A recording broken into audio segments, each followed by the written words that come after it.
Plaza దగ్గర చాదర్ఘట్ నుంచి వస్తుంటే ఆర్యుబి దాటగానే అక్బర్ ప్లాజా దగ్గర అండర్ గ్రౌండ్ డ్రైనేజ్ మొత్తం కూడా బ్లాక్ అయిపోయి రోడ్డు మీదకి రావటం వల్ల ఇక్కడ వెహికల్స్ ఇనిషియల్గా జామ్ అవుతున్నది. అదేవిధంగా కంటిన్యూగా డ్రైనేజీ రోడ్డుపై రావటం వల్ల రోడ్డు కూడా డ్యామేజ్ అయ్యి వెహికల్ చాలా స్లో డౌన్ కావటం జరిగింది. అదేవిధంగా ఇక్కడ రిపేర్ కూడా నడుస్తున్నది. ఆఫీసర్స్ అధికారులు అందరూ కూడా వచ్చిపోయారు.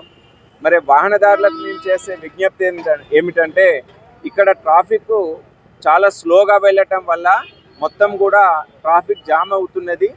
నిన్న ఈవినింగ్ నుంచి కూడా ట్రాఫిక్ డైవర్షన్స్ చేస్తున్నాము. ఇటువైపు మలక్పేట చాదర్ఘట్ నుంచి మలక్పేట దిల్సుఖ్ నగర్ వెళ్ళే వాళ్ళందరూ కూడా ఈ చాదర్ఘట్ మలక్పేట నుంచి రాకుండా ఆల్టర్నేట్ రూట్లు చూసుకోవాలని వాళ్లకు పాసిబుల్ వేస్ ఐడెంటిఫై చేసుకొని వేరే రూట్లో వెళ్ళాలని మేము విజ్ఞప్తి చేస్తున్నాము.